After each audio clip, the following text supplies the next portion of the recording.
Hello YouTube and welcome to episode 6 of how to deadlift over £700. Okay, so in this episode we're talking about deadlift assistance. So first thing I want to say is you want to get strong, focus on your assistance, because you get a lot of people, they focus on the main lift but not on the assistant. So they'll train hard with the main lifts and all that, but then when it comes to the assistants, a lot of times they'll just go through the motions and it's more like an afterthought really.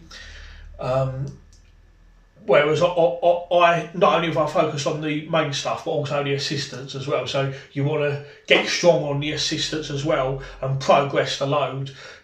So with my logbook and all that, I write down the main lift, like the deadlift for example, but when I do the assistants I write that down and all, and I look back at how much have I done there and then try to beat what I've done on the assistants as well. So whether I'm doing safety bar, good mornings, pull downs, rows, I write all that down. I write down the loads, sets, reps and all that, and I try and progress on that and try and get strong at rows, try and get stronger at pull downs and all the other stuff that I'm going to tell you about in a minute. Okay, so focus on the assistants as well. That's just as important, because with a lot of it and all, if your strength on the assistance exercises go up, that's going to help carry over as well.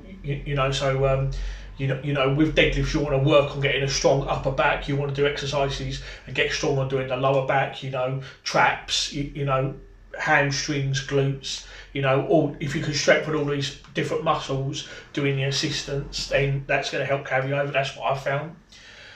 Okay, so I'm going to go through some deadlift assistance exercises that I've used to help me get to a £700 deadlift. So one of my personal favourites, safety squat bar good mornings to a pin.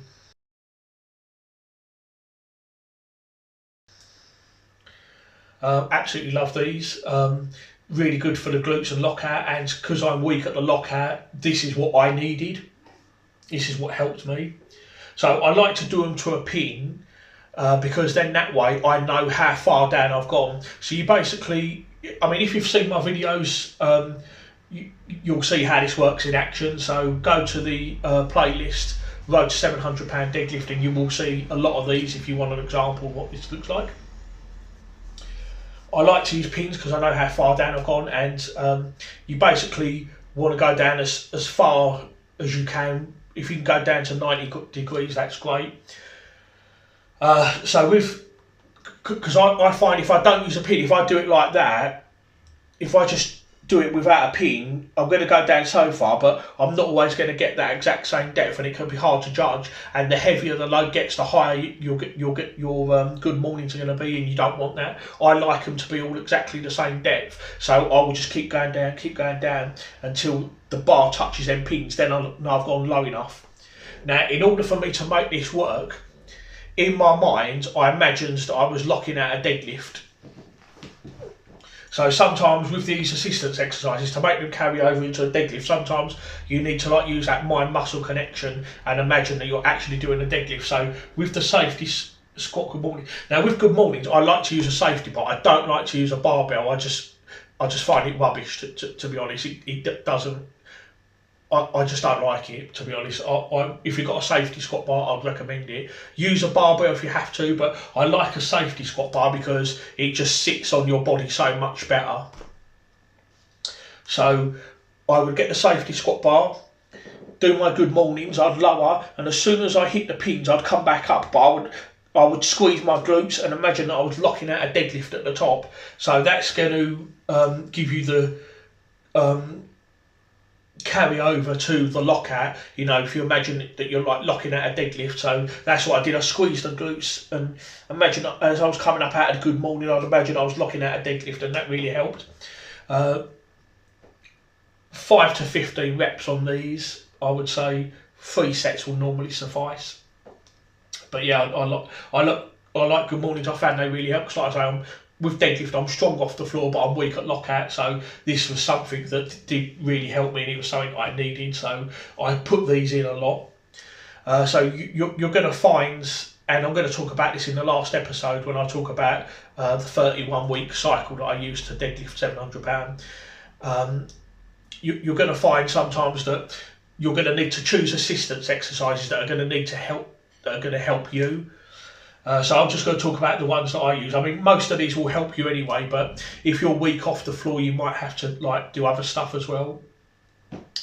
So back extensions with a wide grip, really good for the lower back.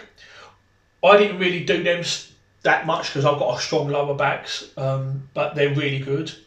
Bent over rows for upper back, I really like these. These are good to do right after your regular deadlift. So I like these and all because they're very similar to a deadlift. And there's two different ways you can do the bent over rows. You can do the neural, where you do cheat and use a bit of body English, or you can do them stricter as well. I like to do both. So with an off season, if you've got an 8 week, sometimes I would do like an 8 week off season block and I would do them stricter, but then when I'm doing a peaking block and I'm peaking my deadlift, maybe just use heavier weight and use a bit more body English. Like I say, it's totally fine. So yeah, you want to do both. Bent over row, you want to do them strict, maybe do a block of strict for 8 weeks, and then for 8 weeks maybe use a bit of body English and just progress the load and just go heavy on them and really push the load. Shrugs are really are good as well, and you can use dumbbells, you can use a barbell. I like to also do dead stop shrugs and all, where you'll have the bar just below your knees and then you just shrug up like that and then drop it back to the pins again. I like them, they're really good. I actually prefer them, they're my favourite. I actually love them and I'm going to go back to using them again. Glute hand raise is good. Reverse hypers. I didn't really use these two, to be honest, but these are good, especially like if you're weak off the floor. With glute hand raise, again, like I say, in my mind, when I'm coming back, I like to imagine that I'm pulling a deadlift. So if your gym doesn't have these though, with glute hand raise, you can improvise a bit and just put your legs underneath a rack if you can, or set up a bar in a rack and then put your feet under the barbell and that will hold your feet in position. So it's not exactly the same, but it's still good, a bit like a Nordic curl in a way, because obviously I realise that some of you with your gyms, you might not have access to all this equipment. So there might be things you might not be able to do, or you might have to improvise and do it slightly different. There are ways that you can get around things. Pendley row, this is basically the same as a bent over row. The only difference is with each rep you come to a dead stop. So these are really good and all, and I recommend them. With Pendley row and bent over row, you can go as low as 5 reps. With the bent over row, when I do a neural and use a bit of body English, sometimes I do like to just go really heavy and just do a top set of like 5 or 6 reps. So they're really good. Pull downs and all, and you can use different attachments. You can do them wide, you can do a closer one, you can use the one that's kind of like V-shape with the V-shape handles. Pull downs are really good. I recommend higher reps for that. With pull downs, I don't like to do less than 8 reps. Sometimes I will go as low as 5 or 6, especially if I'm doing peaking and all that, and I'm peaking my deadlift or a particular lift. I will even with assistance sometimes I'll drop the reps low and do like heavy weight, but generally higher reps are good for this. Pull ups as well, just as good if not better. Now some of you might not be able to do pull ups. I can't really do pull ups. As I'm a big guy, I'm currently weighing about 325 pounds at the moment, but I can improvise with that. Luckily for me, at the gym I go to, there's an assisted pull-up machine, so you've got the weights and you can use the pin and change the weight, and the weight basically acts as a counter to your weight. So for example, let's take me, I'm 147 kilos body weight, so I can use the assisted pull-up machine, and for example I could put the pin, I can use 50 kilos of weight counted, so now I'm only pulling up 97 kilos, so that takes 50 kilos off my body weight. So you can use the assisted pull-up machine if your gym has one.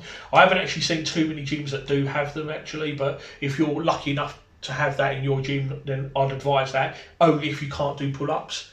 But if your gym doesn't have it, one way around this as well is that you can do pull-ups with bands. So if there's a rack or something, set the bands just above the ground, stand on the band and then do pull-ups, and the band will take away some of the weight. I've done that as well. I've done pull-ups with bands, so I'll just stand on the band and that will take away some of the resistance and make me a bit lighter, and I can then do pull-ups. And you can use different thickness bands. So if you're, like I say, if you're a really heavy person like myself and you struggle, maybe use a big thick band, the thickest band, strongest band you can find. And then as you get better, maybe use thinner bands, so it takes away less resistance. So that's a good way that you can progress that up as well.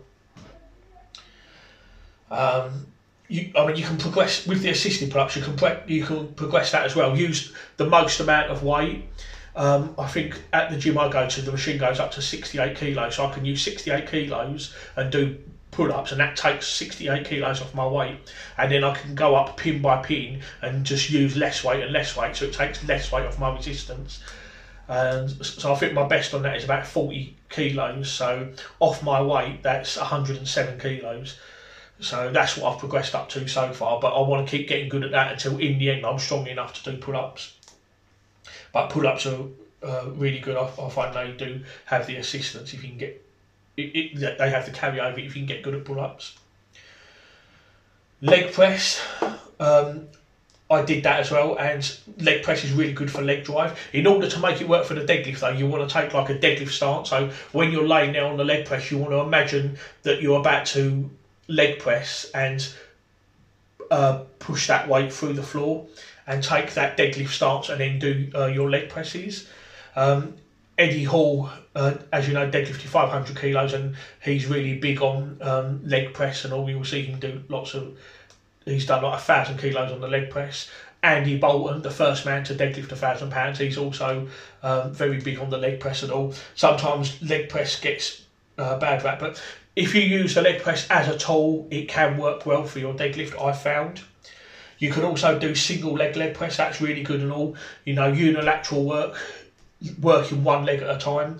I did do, in the off season, I did do single leg press and I got good at them as well. And I find that if you get good at that, that will carry over.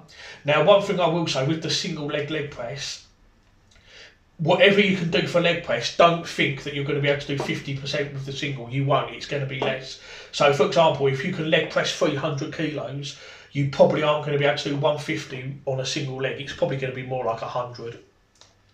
Because you, like I say, you're using one leg at a time, but it's the coordination and it's the getting used to it. If you've never done a single leg press before, start really light and just learn it and just practice the movement and get better at it. But don't put half the weight on thinking that you're going to be able to do it, because you probably won't be able to. I couldn't. I had to start quite light with it actually and build that up. Ed Cohen, one of the best powerlifters in the world, he was a big proponent of single leg press. I bought his book a few years back. It's called Ed Cohen, The Man, The Myth, The Method, and it really goes into depth into his training methods. And you can find this on his leg day single leg press, and I did that and got good results from it. Be very careful when you do it. I did tweak my knee, so you want to make sure that your leg is pointed out a little bit, but not too. Just be careful with that. Don't injure yourself. Single leg dumbbell Romanian deadlifts. These are good. Bulgarian split squats. I hate these, but again, these two are unilateral movements and they will have good carryover to your deadlift. Lunges and all are good. I'm not particularly good at this, but if you're not good at these, do them and get good at them. You will increase if you work on your weaknesses. I found that. Squats and front squats are good, but with these, if your squat goes up and your front squat goes up, your deadlift will generally follow suit. I found that, but you just want to be careful how you do this. You don't want to eat into your recovery. So I did box squats, and I'm going to come to them in a minute. I didn't really do any. With the 31-week program that I did to deadlift 700, I didn't do any squats and I didn't do any front squats, but I did do box squats. Reason being, I like box squats because you recover better from them. Squats and front squats I find take a bit more recovery, whereas with box squats I was able to do these every week and progress them. I used a safety squat bar as well, So with the 31 week deadlift program, I was only training twice a week. The first day was my main deadlift. The second day was my secondary deadlift. But the first thing that I would do is safety squat bar box squats. And I did them every week, and I slowly progressed, and I went all the way up to 255 kilos for 2 reps. So with these, in order to make them work for your deadlift, 2 things you want to do. First of all, I used a 15-inch box. You don't want the box to be too low, because let's face it, you're not going to deadlift in a really low position. You're going to be quite high, but you don't want the box to be too high, otherwise you're going to be using too high a load and it's not going to have that carryover. So you want somewhere in between. So I used a 15-inch box and I got good results from that. I used to use a 12-inch box for box squats, but I found that it just didn't work as well. I did so much better when I went up slightly and used a 15-inch box. But if you start using an 18 or 20-inch box, it's going to be too high. So to make this work, you really need to try and mimic the deadlift. It's the same as I spoke about in these good mornings. With the box squat, when I did 255 kilos for 2, so I'm sitting on the 15-inch box, I've got the handles like that with a squat bar. So as soon as I come off the box, I imagine that I'm pulling the deadlift off the floor. Again, I'm using that mind-muscle connection. I'm using the box squat to help my lockout. I imagine I'm locking out a deadlift, so I squeeze my glutes and imagine I'm locking out a deadlift. I find these really good because in a way I'm practicing the lockout of the deadlift, but because it's a box squat, it's not really eating into my recovery. So again, I'm able to practice the deadlift at least 2 or 3 times a week by just training twice a week, doing the main deadlift on the first day, and then on the second day I'm doing a deadlift variation, plus I'm doing this as well. Safety squat bar, 15-inch box squats. Imagine I'm locking out a deadlift, and that's really good because I'm able to get more practice in the lockout, but without hurting my recovery, because I find box squats are quite good. I mean, at Westsides they would do box squats 2 or 3 times a week, because with box squats, because you're sitting on the box, it takes that stretch reflex out, and I found from my own experience I can do box squats, if I wanted to, I could do them multiple times a week, and they don't really eat into your recovery that much. At least that's what I found.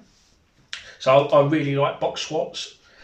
Do they transfer over to regular squats? I think they do to a point, because with the safety squat bar box squats, I did 255 kilos for 2, and then a few weeks later I did a regular safety squat, a regular squat with a safety bar, and I got 250, and there was probably a bit more there. I probably could have done 260. Now I hadn't done a squat with a safety bar for quite a few years, so, and when I did, I think my previous was like 230, 240. I hadn't done it for a long time, so I found that actually did help my squat as well, although I haven't actually done a regular barbell squat for quite a long time actually, so I can't comment as to whether it would increase that. I imagine that it would though. So I really like safety squat bar box squats. Brian Shaw does a lot of these and all. In actual fact, I read Brian Shaw's book years ago when he was training for World's Strongest Man 2014. He doesn't like to do barbell because he finds it uncomfortable, so he would do safety squat bar, and he did box squats. And in the World's Strongest Man competition of 2014, he squatted £700 for 10 reps, or I think it was £725 for 10 reps, but he said that in training he never actually did a barbell squat. It was all done with the safety squat bar. So I tried that and I found that to be true to myself as well. So and I found that as long as you mimic the deadlift and use that mind muscle connection, that actually transferred quite well into the deadlift. So biceps and all, I never used to really do biceps because I thought it was just for bodybuilders. But I actually do biceps now because it's good for strongman, and I find if you can get good strong biceps and forearms, it does help with your deadlift. So biceps work certainly doesn't hurt. I'm more of a believer in biceps. I do biceps now. I have started doing them. I will normally tack these on at the end of a workout. So when I was doing my 31-week cycle to pull the 700, on day 1 I was doing 7 or 8 exercises, and biceps will always be last. And there's loads of different bicep exercises that you can do You can do concentration curls, you can do easy bar curls. I like to do some forearms, and also I'll do lots of like forearm work. So there's loads of different ones you can do, usually high reps, anything between 8 and 12, sometimes even 15. And you can alternate arms, and also you can do your you can do your forearms. You can either do it both together with dumbbells or singly. So yeah, I do recommend doing bicep work. But yeah, like I say, these are most of these I did use, but I've included some here that I have done in the past, but I didn't do during the 31-week cycle. But again, as I say, some assistance exercises that might help me, you might have to do differently depending on where you are in your training and what your weaknesses in the deadlift might be. But you know, the main takeaway before we go is focus on your assistance, write down the load, progress the load, get strong at your assistance as well. Don't just worry about the main lifts. Progress the load and get strong on assistance.